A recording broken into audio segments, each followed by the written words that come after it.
Wala po ang ating mahal na pastor, but meron po siyang tinalaga ng isang lalaki upang magpahayag ng salita ng Panginoon. Shall we all rise up, please, as we welcome our evangelist, Preacher Jody Lansalon. Magandang umaga po sa inyong lahat.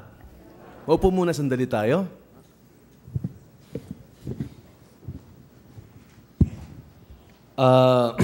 Mukha yatang marami tayo ngayong umaga. Amen? This is half full. No? Talaga namang siguro ay marami po tayong mga kapatiran na medyo nahirapang gumising. No? Katulad ko kanina, sapagkat meron po akong cellphone at nag-ring ng alas 5, sapagkat napakalamig po rin sa Cavite, ay binaliwala ko yung ring ng cellphone.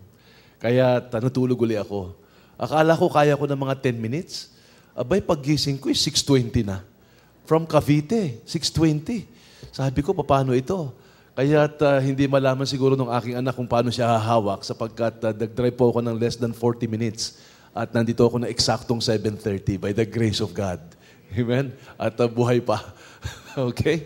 So, ngayon pong umaga ay in behalf of our senior pastor, Dr. Benny Abante Jr., ay nabigyan po tayo ng pagkakataong muli na makapagpahayag ng kanyang salita at makapag-minister po sa mga precious brethren natin ngayong umaga.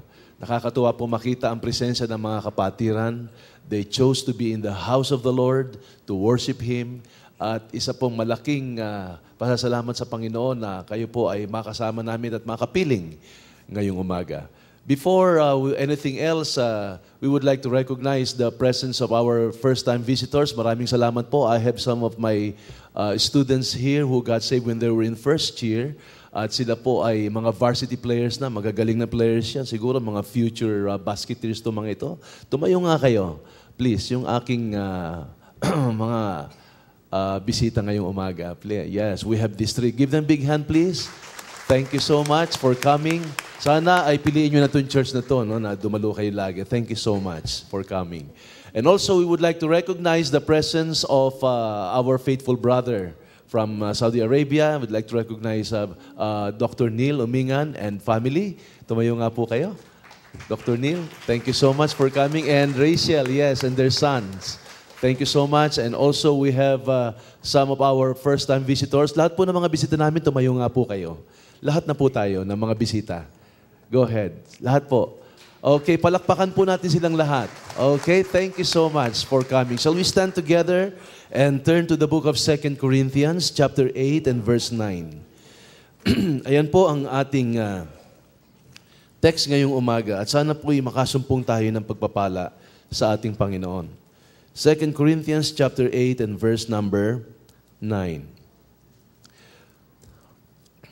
For ye know the grace of our Lord Jesus Christ, that though He was rich, yet for your sakes He became poor, that you through His poverty might be rich.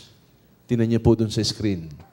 For ye know the grace of our Lord Jesus Christ, that though He was rich, yet for your sakes He became poor, that ye through His poverty might be rich. Heavenly Father, Lord, we are committing this Bible verse and text into your hand. May this particular verse, Lord, will speak to our hearts through the guidance and the power of the Holy Spirit.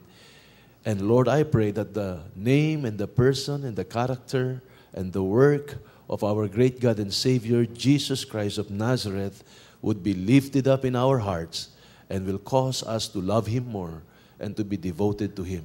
In Jesus' wonderful name, amen. Thank you. Please be seated. Well, ngayon pong umaga ay pag-uusapan po natin ang apat na bagay. Firstly, I would like to speak about the grace of the Lord Jesus Christ. And secondly, I would like to speak about His riches, the riches of the Lord Jesus Christ. And thirdly, I'd like to speak on the poverty of the Lord Jesus Christ. And lastly, about the riches of the children of God. Amen? So, apat pong bahagi yan. Now, anyway, alas 10 pa naman yung simula ng second service natin, no? So, okay lang ba sa inyo? Mga alas 10 po tayo matapos. Kasi pag hindi ho dumating yung ating speaker mamaya, ay baka ako ho uli ang mag-preach. So, tama-tama, 9:45 ay konti na lang ipaghihintay ko. Okay? So, yari tayo kay pastor niyan. Alright. Now, firstly, I would like to speak here on the grace of the Lord Jesus Christ. Know ye not the grace of the Lord Jesus Christ? You might say, sir, what is the meaning of the grace of the Lord Jesus Christ? Someone said, sir, grace is the love of God. That is correct. Precisely correct. Sir, grace is the mercy of the Lord. Precisely correct again. How do you define grace? Sir, grace is the favor of God. And that is also correct. Sir, ano ba talaga ang ibig sabihin ng grace? In Tagalog po, alam nyo, kulang yung definition natin sa grace sapagkat sa Tagalog po, atin pong dinidefine ang grace na biyaya ng Panginoon. Now, iisipin nyo kung biyaya po ng Panginoon, ang biyaya ay lagi pong nagpapatungkol sa mga material na kaloob. Biyaya yan eh. Ano ba ang biyaya mo ngayon? Parang biyayang dagat, biyayang lupa. You see? All material things. Kaya hindi sapat yung katuturan ng grace sa wikang Tagalog. You see? Someone said na ang favor daw ng isang hari sa kapwa niya hari ay pag-ibig. It can be called love. Tama po ba? Pwedeng mahalin ng hari ang kapwa-hari niya. Subalit ang pagmamahal ng hari sa kanyang subordinates at doon sa kanyang mga alipin ay, ang tawag dyan ay grace. That is the love flowing down to sinners. Ayan yung uri ng pagmamahal na ibinigay ng Diyos sa bawat isa sa atin. It is the love of the King of Kings. The love of God to unworthy, undeserving sinners such as me or such as I, including you also. Amen? Kaya nga po't ang grace ng Panginoong Hesukristo is the love, the mercy, and the favor of the Almighty God bestowed to undeserving sinners. Meron po tayong tinatawag na common grace. Kaya wala pong ang isa sa atin mapagmamalaki sa Panginoon. You see? Ano ang may pagmamalaki natin sa Panginoon? Ang kanyang common grace ay ating tinatamasa tuwina. Katulad po ng araw, the sun shines both to the saved and the unsaved. Yun pong ulan. Alangan namang ang ulan ay bumuhos lamang sa mga Kristiyano at sa mga unsaved hindi siya bubuhos. You see? Ang hangin, ang oxygen, both the saved and the unsaved ay nakakatamasa ng common grace na ito ng Panginoon. Know ye not the grace of the Lord Jesus Christ? Amen? Meron naman tayong tinatawag na saving grace. Amen? Ayun po yung sinabi ni Apostol Pablo. You see, who am I? Sabi ni Jacob, who am I but dust and ashes? Sabi ni Peter, depart from me for I am a sinful man. You see? Ano po yung sinabi ni Apostol Pablo about the grace of the Lord Jesus Christ? That one day, the Heavenly Father revealed His only begotten Son in the heart of the Apostle Paul. Isang araw ay ipinakilala ng Diyos Ama ang kanyang bugtong na anak sa puso ni Apostol Pablo. I believe that is a saving grace. Kasama na po dyan yung doctrine of election. Hindi po yung election sa May 10 na darating sa next year. Alam po natin, dito sa ating church, we believe in the doctrine of election. Ayan po yung pagpili ng Panginoon sa kanyang mga hinirang before the foundation of the world. Amen?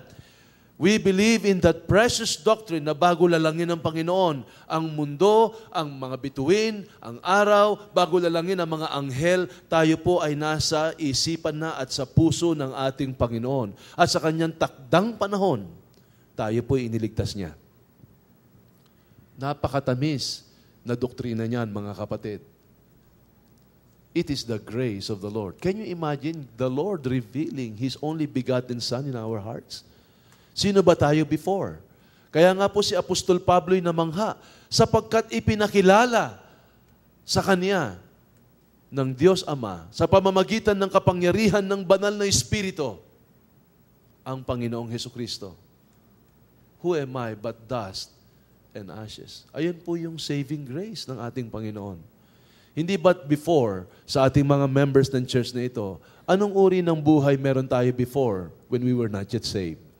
Siguro kung hindi tayo mga ligtas ngayon at hindi natin natamasa ang saving grace ng ating Panginoon, wala tayo sa church na ganito.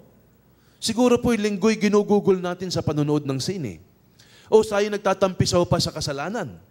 O palagay ko'y tayo mga makamundo. O kaya ay wala po tayong pamilyang maituturing nating atin. Wala tayong karangalan. At baka siguro wala tayong kalusugang, may pagmamalaki ngayong umaga. Wala tayong pisikal na kalakasan. Marami pong pwedeng mangyari sa buhay ng isang tao na wala kay Kristo Jesus. Amen? Kaya nga ang sabi ni Apostol Pablo, for in Christ, we live and move and have our being. Amen? Ayan po yung grace ng Panginoon. Kaya nga po't lahat ng tinatamasa natin mga kapatid ngayong umaga, material man yan na pagpapala, physical man yan na pagpapala katulad ng ating kalusugan at kalakasan, o yung abilidad natin o talento, lahat ng mga bagay na yan ay ipinagkaloob ng Panginoon sa pamamagitan ng kanyang biyaya o ng kanyang grace. Amen? Kaya nga po ang isang taong naniniwala po sa grace ng Panginoon ay tuwin na siya nagpapakumbaba sa harapan ng Diyos. Marami po mga awitin ngayon na sumasalangsang sa doktrina ng grace o sa turo ng biyaya ng Panginoon. Katulad ng awitin, siguro alam niyo itong awitin na ito na maganda ang melody, subalit ito ay kontrang-kontra sa salita ng Diyos. Yung kanta po ni George Benson. Alam niyo po ba yan? Ano ba yung kanta niyang yun? I believe the children's are our future.